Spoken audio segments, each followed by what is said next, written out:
नमस्कार। छत पर बागवानी कार्यक्रम में आप सभी का स्वागत है। क्या कभी आपने अपने पौधों से बात की है? क्या कभी आपने उनकी ज़रूरत को समझने की कोशिश की है? क्या कभी आपने जाना है कि किस समय आपके पौधों को किस चीज़ की ज़रूरत है और किस चीज़ की ज़रूरत नहीं है? जो लोग बागवानी से जुड़े हैं वो तो मेरी बात समझ रहे होंगे, पर बाकी लोगों को मेरी ये जो बात है वो कुछ अटपटी सी लग रही होगी। तो चलिए आपको एक उदाहरण के साथ समझाते हैं।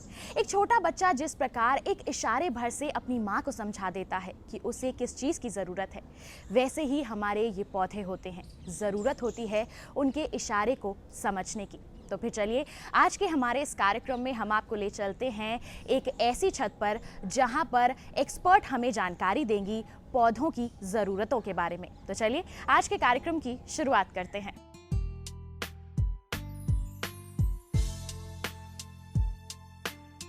किस पौधे को कब पानी चाहिए, ये पौधा खुद आपको बताता है। जो पौधा जिस भाषा में बात हमसे करता है, उस भाषा को समझने की जरूरत हमें है। पानी को जीवन कहते हैं और थोड़ा अगर तत्वज्ञान की भाषा में बोले तो ये कहते हैं कि जिस चीज़ की हमें ज़िंदा रहने के लिए सबसे ज़्यादा ज़रूरत होती है वही चीज़ हमें मारती भी है। वो चीज़ कम हो जाए तो भी हमारा नुकसान होता है और वो चीज़ ज़्यादा हो जाए तो भी हमारा नुकसान होता है। पानी और पौधों का आपस में रिश्ता कुछ ऐसा ही है। किसी पौधे के लिए पानी जीने के लिए जितना जितना ज़रूरी है उतना ही वही पानी पौधे का नुकसान भी करता है। अब ये सुन के थोड़ा ताज्जुब होता है, मगर जब हम बात अर्बन गार्डनिंग की करते हैं तो हमें सबसे पहले अगर ध्यान रखना होता है तो वो होता है वाटर मैनेजमेंट। चूँकि अर्बन गार्डनिंग में हम सारी चीज़ों को सीमित करते हैं, जगह को सीमित करते हैं, जिसको ह्यूमन इंटरवेंशन कहते हैं वो ज़्यादा होता है, इसलिए हमको वाटर मैनेजमेंट की बहुत ज़्यादा ज़रूरत होती है। एक और भी वाक्य अक्सर मैंने काफ़ी हॉर्टिकल्चरिस्ट से सुना है, plants do not need water. अब ये वाक्य जब मैंने पहली बार सुना था कि पौधों को पानी नहीं चाहिए तो मैं बड़ी भौचक्की रह गई थी। पौधों को पानी नहीं चाहिए, ये कैसा वाक्य हुआ। फिर उन्होंने वो वाक्य पूरा किया और उन्होंने ये कहा प्लांट्स नीड मॉइस्चर। उन्हें पानी की ज़रूरत नहीं है या पानी की उतनी ही ज़रूरत है जो पानी पौधे के आसपास उसकी मिट्टी में और पौधे के एम्बियंस में मॉइस्चर क्रिएट कर सके। अगर ये वाक्य, इस वाक्य को अगर हम समझ जाएं तो मेरे ख्याल से अर्बन गार्डनिंग में वाटर मैनेजमेंट का 75% आपकी समझ आपको आ गई है। यहाँ पर मैंने कुछ पौधे रखे हैं। ये कैक्टस हैं, ये एडेनियम का पौधा है जो सक्यूलेंट कैटेगरी में आता है। ये सिंगोनियम है जो शेड लविंग प्लांट्स की कैटेगरी में आता है। ये डॉग फ्लावर है जो अभी सीजनल फ्लावर्स की कैटेगरी में आता है। बोगनविला जो पूरा साल भर आपको फूल देता है। ये एक्सोरा है, ये भी एक फ्लोरल प्लांट है। और ये एक ऑर्नामेंटल प्लांट है जो अभी इस सीज़न में पत्ते झाड़ता है। मैंने ये प्लांट्स जानबूझ के सेलेक्ट किए हैं आपको वाटर मैनेजमेंट दिखाने के लिए। अगर हम कैक्टस से शुरू करें तो आप देखेंगे इसमें कैक्टस में मेरी मिट्टी गीली है। हम जनरली ये मानते हैं कि कैक्टस को पानी नहीं चाहिए। अब ये जो वाक्य है ये सही भी है, गलत भी है। अगर कैक्टस आपका ज़मीन में लगा हुआ है तो उसे पानी की आवश्यकता बहुत कम होती है, मगर उस कैक्टस को जब आप गमले में लगा रहे हो तो उसे हमें पानी देना है। कैक्टस जो है पानी को अपने कांटों में स्टोर करके रखता है। ये दूसरा है एडेनियम। इसकी मिट्टी देख के आपको पता चलेगा कि मिट्टी बिल्कुल सूखी हुई है और इसे बहुत पानी की ज़रूरत है अभी। ये दूसरा है सिंगोनियम। इसमें अगर आप देखें तो इसमें मिट्टी गीली है और उसको मैंने मॉस ग्रास से उसकी जड़ें और मिट्टी का सरफेस मैंने ढांक के रखा हुआ है। ये पौधा अगर आप गौर से देखें तो ये पौधा बिल्कुल मुरझाया हुआ है, पौधे में जैसे जान नहीं है। अगर आप इस पौधे को देखें तो इसके पत्ते बिल्कुल मुरझाए हुए नीचे लटके हुए हैं। ये पौधा आपको कह रहा है मुझे पानी दो, अब अगर आप मुझे पानी नहीं दोगे तो मैं अपने पत्तों को संभाल नहीं पाऊंगा। वो सबसे पहले अपने पत्ते गिरा देगा, फिर फूल गिरा देगा और धीरे धीरे उसका स्टेम और उसका जड़, फिर ये पौधा बहुत धीरे धीरे धीरे मर जाएगा। प्लांट्स पानी के कमी से कम मरते हैं, मगर पानी ज़्यादा होने से ज़रूर मरते हैं। अगर पौधे को जिस चीज़ की सबसे ज़्यादा ज़रूरत है वो चीज़ अगर हम उसे ज़्यादा दे दें तो पौधा तुरंत मरेगा, मगर वो अगर आप थोड़ा कम दे दो तो वो पौधा धीरे धीरे करके अपने आप को विड्रॉ करते करते सर्वाइवल इंस्टिंक्ट्स के साथ जिंदा रहने की पूरी कोशिश करेगा। और उसके बाद फिर अगर वो बहुत ही डिप्राइव हो जाता है तब वो जाके फिर जान छोड़ देगा। ये बोगनविला है। बोगनविला की पानी की एक बहुत ही खूबसूरत ज़रूरत होती है।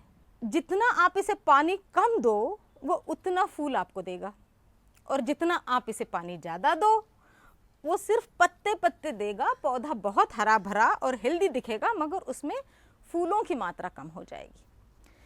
उसके बाद ये अगर आप एक्जोरा का पौधा देखें और इसको एक तरफ से अगर आप इसके मिट्टी में देखें तो आप देखेंगे इसकी जड़ें ऊपर आई हुई है और मिट्टी जो है ये बहुत गीली है। ये जो पौधा है ये एक ऑर्नामेंटल प्लांट है। इसकी अगर आप मिट्टी देखेंगे तो इस मिट्टी के ऊपर काई जमी हुई है।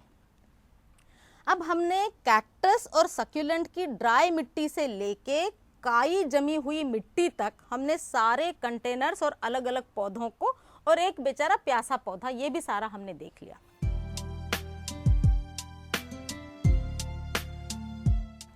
आपकी सॉइल किस टाइप की है इसके ऊपर भी आपका वाटर मैनेजमेंट बहुत निर्भर करता है। सॉइल टाइप के बाद में आता है वाटर टाइप। वाटर टाइप आपका पानी सलाइन है, आपका पानी फ्रेश वाटर है जो मीठा पानी नदी का होता है, या आप वेस्ट वाटर भी घर का पानी में अपने गार्डन में यूज़ कर सकती हैं। चौथा है वाटरिंग टेक्निक, आप किस तरह से पौधे को पानी दे रही हैं। और पांचवा है वाटरिंग टाइम, आप किस समय पौधे को पानी दे रही है। तो ये जो फैक्टर्स हैं ये सारे factors water management urban gardening में कंट्रीब्यूट करते हैं। अगर आप देखेंगे मेरे पास 4 तरह की सॉइल मैंने रखी हुई है। ये जो सॉइल है ये बिल्कुल गुड़गांव की मिट्टी जो अवेलेबल होती है, जिसे हम मिट्टी कहते हैं। आप अगर किसी भी नर्सरी में जाएं या अगर आपको गार्डनिंग शुरू करनी है और आप कहें कि मुझे मिट्टी चाहिए, तो आपका चाहे माली हो चाहे नर्सरी वाला हो, आपको मिट्टी, ये मिट्टी देगा। फिर अगर आप नर्सरी से कोई पौधा लाते हैं तो उस पौधे के साथ में, सैपलिंग के साथ में आपको 2 तरह की मिट्टी आएगी, या तो ये आएगी या तो ये आएगी। आप जब मैं ये मिट्टी आपको दिखा रही हूँ, आप इसके टेक्सचर पे गौर करें। ये मिट्टी कैसी है, ये मिट्टी कैसी है, ये मिट्टी कैसी है। और ये जो चौथी मिट्टी है ये मैंने अपने गार्डन के लिए अपने छत पर बनाई हुई मिट्टी है। अब मिट्टी पानी के लिए कैसे अफेक्ट करती है, अगर आप देखें तो ये बिल्कुल रॉकी मिट्टी है। ये न रेत है न मिट्टी है, ये जैसे पत्थरों का चूरा जिसे कहते हैं वैसी मिट्टी है।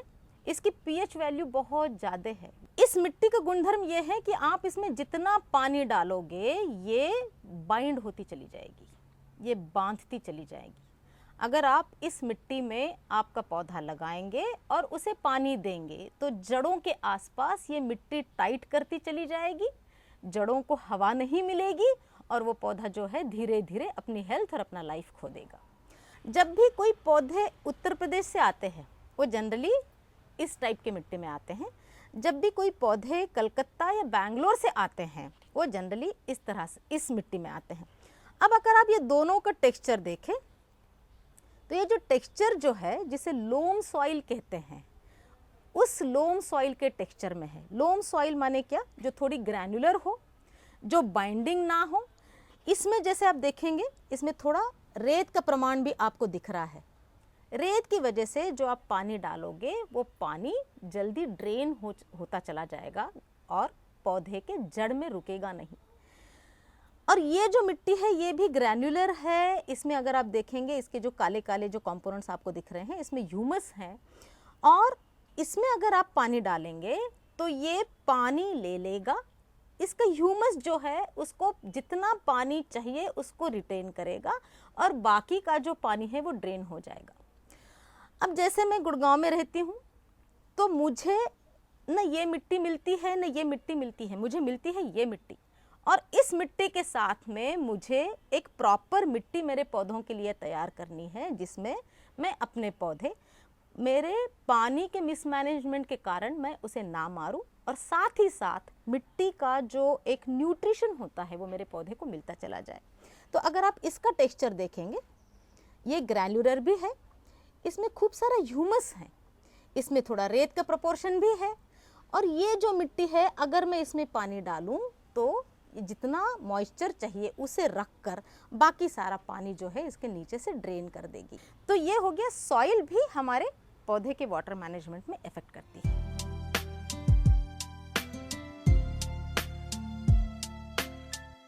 अब कार्यक्रम में वक्त हो चला है एक छोटे से ब्रेक का। आप कहीं मत जाइएगा, देखते रहिए हमारा कार्यक्रम छत पर बागवानी और बने रहिए दूरदर्शन किसान पर।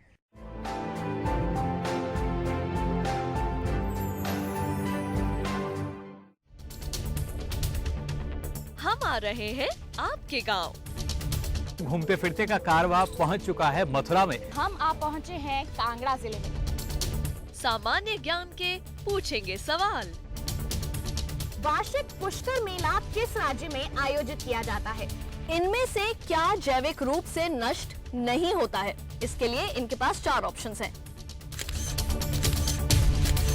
देखें घूमते फिरते रविवार सुबह 7:30 पर।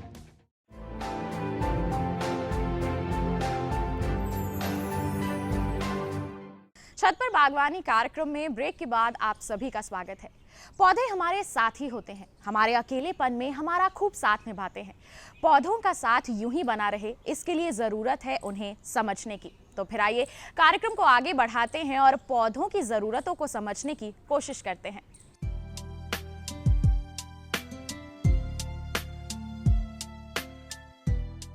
जो तीसरा कंपोनेंट है जो आपके गार्डन में वाटर मैनेजमेंट को अफेक्ट करता है वो है वाटर टाइप। अभी वाटर टाइप क्या चीज़ है? आप फ्रेश वाटर यूज़ कर सकते हैं आपके गार्डन में, या आप आपके घर का वेस्ट वाटर भी यूज़ कर सकते हैं। फ्रेश वाटर जो नल में आता है और वो आप डायरेक्टली उसे यूज़ कीजिए। अब वेस्ट वाटर में 2 तरह के वाटर होते हैं, एक कहते हैं ग्रे वाटर, एक को कहते हैं ब्लैक वाटर। ब्लैक वाटर जो होता है वो सीवर का वाटर होता है, वो जनरली आप अपने घरों के अर्बन गार्डनिंग में यूज़ नहीं करते हैं। ग्रे वाटर माने जहाँ आप बर्तन धोया हुआ पानी, जहाँ आप सब्जी धोते हैं, जहाँ जो किचन का वेस्ट पानी होता है, जो आपके वॉशिंग मशीन का पानी होता है, या इवन आपके नहाने का जो पानी होता है, ये सारा जो वेस्ट वाटर होता है इसे कहते हैं ग्रे वाटर। और आप अपने घर में इस वाटर को भी बहुत अच्छी तरह से अपने अर्बन गार्डन में यूज़ कर सकते हैं। अब अगर हम फ्रेश वाटर की बात करें तो जैसे मैंने बताया, फ्रेश वाटर भी आप किस जगह पे रहते हैं उस पर डिपेंड करता है कि वाटर वो सलाइन है या वाटर वो फ्रेश है। फ्रेश वाटर है, मीठा वाटर है, उसमें तो कोई दिक्कत नहीं है। सलाइन वाटर अगर आपके पास है तो आपको वो आपकी सॉइल का पीएच अच्छे से बैलेंस करके और आप सलाइन वाटर का मैनेजमेंट कर सकते हैं। बिल्कुल कोई ट्रीटमेंट के बगैर आप सलाइन वाटर अपने गार्डन में यूज़ करके बहुत हेल्दी प्लांट्स ग्रो कर सकते हैं। कई लोग पूछते हैं कि ये आरओ का वेस्ट वाटर वॉल्यूम बहुत ज़्यादा होता है, क्या हम इसे अपने गार्डन में यूज़ कर सकते हैं? जवाब अगर सीधे सीधे पूछें आप तो नहीं। ये जो आपका आरओ का वेस्ट वाटर है वो कोई एक छोटा सा आपका पैच ऑफ लैंड ले लीजिएगा और 3 महीने तक रोज़ वो पानी उस पैच ऑफ लैंड में फेंकते रहिएगा। 3 महीने के बाद आप उसमें पौधा लगाइएगा, वो पौधा उस मिट्टी में होता नहीं है, क्योंकि वो जो मिट्टी है वो इतनी सलाइन हो जाती है, उसकी पीएच वैल्यू इतनी बढ़ जाती है कि जनरली कोई जो शहर का पौधा या जो पौधा हम अपने घर के आसपास देखना चाहे वो पौधा इस मिट्टी में यूज़ नहीं होता। अब अगला जो कंपोनेंट है जो वाटर मैनेजमेंट में बहुत इम्पॉर्टेंट कंट्रीब्यूशन देता है, पानी कब दे और कितना दे। तो पानी कब दे इसके भी 2 जवाब हो सकते हैं। दिन के किस प्रहर में पानी दे और किस पौधे को पानी दे। मेरे सामने ये 3 प्लांट्स हैं। अब ये तीनों प्लांट्स मुझसे बात कर रहे हैं, मुझे उसको समझना है। अब हम सिर्फ उनके पानी के रिक्वायरमेंट की बात उनकी सुनते हैं, किस तरह से बात कर रहे हैं। ये पौधा जो है इसने बिल्कुल सारी अपने पत्ते वगैरह सारे गिरा दिए हैं और ये मुझे कह रहा है कि मैं बस सर्वाइवल, लास्ट सर्वाइवल मोड में हूँ। अब मुझे अगर आप पानी नहीं देंगे तो मैं ज़िंदा नहीं रहूँगा। अब ये जो पौधा है इसकी मैं मिट्टी देख रही हूँ, इसकी मिट्टी मुझसे ये कह रही है कि अब मेरे खाने का समय हो गया है, मुझे आप खाना दे दो। तीसरा पौधा है, इसकी अगर आप मिट्टी देखें तो ये मिट्टी मुझे कह रही है आज के दिन मेरे लिए काफ़ी मात्रा में खाना है, मगर कल आप ज़रूर समय पे मुझे पानी दीजिएगा। अब मैं ये कैसे पहचान रही हूँ? इस पौधे ने बिल्कुल सारे अपने जो पत्ते हैं वो गिरा दिए हैं। माने सबसे पहले जब पौधे को थ्रेट मिला है कि आपका खाना कम हो रहा है, तो पत्ते झुका के उसने आपको बता दिया है कि मैं जो हूँ अभी सर्वाइवल इंस्टिंक्ट मोड में हूँ, मैं अपने आप को जिंदा रखना चाहता हूँ, इसलिए सबसे पहले मैं अपने पत्तों को गिरा रहा हूँ। इसमें पानी देने की ज़रूरत है। अब ये दूसरा पौधा है, मैंने कहा कि ये मुझे कह रहा है कि अब मेरे खाने का समय हो गया। ये मैंने कैसे पहचाना? अगर आप किसी भी गमले में अपनी उंगली करीब 1 इंच तक नीचे इसके दबा के देखें, दबाने के बाद अगर आपके नाखून में गीली मिट्टी चिपक के ऊपर आती है तो इस पौधे को आज पानी की ज़रूरत नहीं है, या जब तक वो गीली मिट्टी आपके नाखून में चिपक के आएगी तब तक उस पौधे को पानी की ज़रूरत नहीं है। कितना? 1 इंच। अब 1 इंच आप कैसे गिनेंगे? आपके उंगली का पहला टिप, पहली लाइन तक आप उसमें डालें, थोड़ा डीप करें। बेशक आपकी सॉइल उतनी अच्छी लोम होनी चाहिए कि वो आपको डिप करने दे, और उसके बाद में आप देखेंगे नाखून में मेरे इस गमले से कोई भी मिट्टी चिपकी नहीं है, माने इसमें अभी पानी चाहिए। अब वही चीज़ इस गमले में देखिएगा, मैं इस गमले में नीचे उंगली डाल रही हूँ और इसमें देखिएगा मेरे नाखून में मिट्टी चिपक के आ रही है जो गीली है, माने इस गमले के सतह से 1 इंच नीचे तक, या ये अगर 1 इंच है तो उसके आधे इंच नीचे तक भी मॉइस्चर है।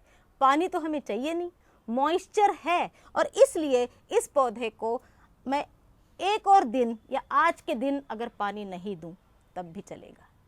मगर अगर मैं आज इसमें पानी डालती हूँ, जैसे अब इसको भी डाल रही हूँ, इसको भी डाल रही हूँ, तीनों गमले साथ में रखे हुए हैं, मैं इसको भी डाल देती हूँ। होता क्या है, जब इसको ज़रूरत नहीं है तब मैं उसे खाना दे रही हूँ, तो क्या करेगा? वो आधा खाना अनडाइजेस्टेड जाएगा। बट नेचुरली अनडाइजेस्टेड जाने की वजह से इसके फूलों में फ़र्क पड़ेगा, इसके पौधे के ग्रोथ में फ़र्क पड़ेगा, और इसके सीड फॉर्मेशन की जो साइकिल है पौधे की उसमें भी फ़र्क पड़ेगा। फूल आपके कम होते चले जाएंगे और सीड फॉर्मेशन की जो साइकिल है वो आपकी लंबी होती चली जाएगी। दूसरा कंपोनेंट ये है कि आप दिन के किस प्रहर में पानी डालेंगे आपके पौधों को। जैसे दिल्ली एनसीआर का जो क्लाइमेट है वो या तो विंटर्स हैं या तो समर्स हैं। अगर आप समर में अपने पौधों को पानी डाल रहे हैं तो सूरज उगने से पहले या सूरज ढलने के थोड़ी देर बाद आप अपने पौधों में पानी दें, और विंटर्स में जो है आप दिन में कभी भी दे दें। अब सूरज उगने से पहले और सूरज ढलने के बाद क्यों? समर में हम जो खाना बनाते हैं, पौधे की ऐसे फूल पत्ते फल यही सब हम बनाते हैं। हम किस तरह से बनाते हैं? उसे हीट देते हैं और मॉइस्चर देते हैं तो खाना पक जाता है। जब यहाँ पर temperature 40 degree 45 degree temperature soil की सतह का है, तब अगर आप पानी दें तो वो जो पानी है वो हीटेड सॉइल के साथ में उसके जड़ों को पका देता है। एक तो कारण वो हो गया। दूसरा ये, भाई सूरज उगने से पहले क्यों? मैं 7, साढ़े 7, 8 बजे भी दे सकती हूँ, कोई बात नहीं, आप 8-9 बजे भी दे सकते हैं। 8-9 बजे आप पानी दें, मगर आप देखेंगे 10 बजे हीट बहुत ज़्यादा हो जाती है, तो गमले की जो सतह है वहाँ से मॉइस्चर बहुत ज़्यादा इवेपोरेट होता है। अब इसका मॉइस्चर इवेपोरेट होके जाएगा कहाँ? इसी पौधे को लग रहा है फूल को लग रहा है, टहनी को लग रहा है, पत्ते को लग रहा है, वो बेचारे बेक हो रहे हैं, नीचे से कुक हो रहे हैं, वो भी मर रहे हैं। इसलिए जब टेम्परेचर्स अभी राइजिंग ना हो और आपको पता है कि 1-2 घंटा आपके पानी देने के बाद 1-2 घंटा सॉइल को समय मिल जाएगा कि वो पानी पूरे नीचे जड़ों तक, ठंडा पानी ठंडी मिट्टी में वो बहा सकता है, तब तक आप पानी दें। अगर आप सुबह नहीं दे सकते, सनसेट के बाद करीब 1-2 घंटे के बाद जब ज़रा सॉइल के सरफेस का टेम्परेचर कम हो जाता है, तब अगर आप पानी दें, तब भी वो जो पानी है वो गर्म नहीं होगा और पौधे की जड़ें पकेंगी नहीं। दूसरा, एक और भी ध्यान रखना है आपको पानी देते समय। अगर आपके पास 10 गमले हैं आपके टेरेस पे, आप जब भी सुबह दे रही है, शाम को दे रही है, पहले गमले से पानी देना शुरू करें, 10वें गमले तक जाए, उसके बाद दोबारा घूम के फिर पहले गमले पर आए और फिर दोबारा 10 गमलों को समर में आप ज़रूर इस तरह से पानी दें। क्यों? क्योंकि उसकी मिट्टी इतनी गर्म होती है, जब आप पहली बार पानी डालते हो तो वो जो गर्म पानी जड़ों तक, नीचे तक जा रहा है, जड़ें अपने पोर्स बंद कर लेता है। उसे गर्म पानी नहीं चाहिए, उसे पता है वो अंदर मर जाएगा अगर वो गर्म पानी अपने अंदर सोख लेगा तो। वैसे भी वो पानी सोखता नहीं है, इसलिए वो अपने पोर्स बंद कर लेता है। और इसलिए पहली बार आपका डाला हुआ पानी सिर्फ मिट्टी को ठंडा करने में चला जाता है। इसलिए आप दोबारा उस गमले को फिर से पूरे रिम तक, ऊपर तक उसको पानी दे। फिर वो पानी आप देखेंगे वो धीरे धीरे धीरे धीरे रिश्ता है और वो पानी फिर रूट्स जो है अपने आप को उसमें नहला लेते हैं और अपने आप को उसमें रिफ्रेश करते हैं। विंटर्स में स्पेशली जब जनरली फ्रॉस्ट होती है, फ्रॉस्ट में अगर आपके गमले की मिट्टी की सतह गीली हो तो वो जो एकदम ठंडी फ्रॉस्ट गिरती है वो आपके पौधों को थर्मल शॉक नहीं देती। क्योंकि अगर आपकी मिट्टी सूखी है तो माने उसका टेम्परेचर और फ्रॉस्ट का टेम्परेचर में डिफरेंस बहुत ज़्यादा है, और इसलिए जब वो गिरेगा तो जो गर्म पानी जो नुकसान करता है वही नुकसान फ्रॉस्ट भी कर सकती है। इसलिए विंटर्स में जनरली आप शाम के समय पानी दें। ये देख कर दें किस पौधे को कितना पानी चाहिए और कब पानी चाहिए। उसके बाद अगर शाम को आप पानी देते हैं तो जब फ्रॉस्ट गिरती है, वो रात में गिरती है या अर्ली मॉर्निंग्स गिरती है, तब आपकी मिट्टी की सतह गीली होती है, फिर वो फ्रॉस्ट आपके पौधे को नुकसान नहीं कर सकता। इसी तरह से आपका पूरा वाटर मैनेजमेंट इतने सारे फैक्टर्स के साथ अगर आप ध्यान में रखें तो आपका पौधा अर्बन गार्डनिंग में आपके टेरेस पे बहुत खुशहाल रहता है।